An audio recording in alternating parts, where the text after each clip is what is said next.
Hey guys, তো আজকে সন্ধ্যাবেলা খেতে ইচ্ছা করছিল খুবই ম্যাগি। তো তার জন্য যেই ভাবা সেই কাজ, আমি এখানে পেঁয়াজ কাটছি, দেখতেই পাচ্ছ।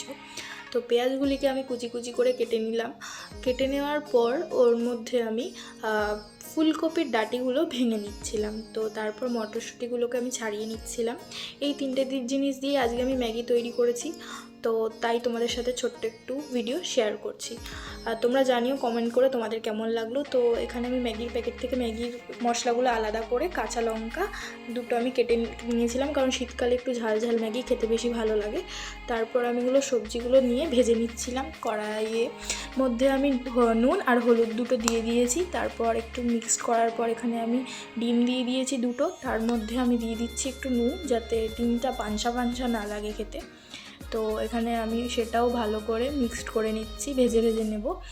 তো তারপরে আমি দেবো হচ্ছে কি ম্যাগি মশলা দেওয়ার পর আমি একটু জল দিয়ে দেবো, কারণ ম্যাগি মশলা বেশি ভাজলে একটু কেমন টেস্টটা আলাদা হয়ে যায়। তো সেই জন্য আমি একটু জল দিয়ে দেবো। তো জল দেওয়ার পর এখানে আমি ম্যাগিগুলো দিয়ে দেবো।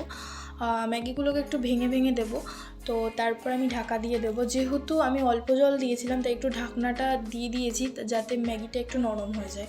তারপরে দেখতেই পাচ্ছ এখানে ম্যাগি নরম হয়ে গেছে। তারপর সস দেওয়ার পর আমি আরেকটু জল দিয়ে দিয়েছিলাম। জল দিয়ে নাড়াচাড়া করে নিয়েছিলাম। আমার এরকম শুকনো শুকনো ম্যাগি খেতে বেশি ভালো লাগে। তো তোমরা যদি চাও তাহলে আরও বেশি জল দিয়ে এটাকে নরম করে নিতে পারো। তো তারপরে লাস্টে আমি একটু ধনেপাতা কুচি ছড়িয়ে নিয়েছি। তোমরা জানিও গাইজ তোমাদের কেমন লাগলো।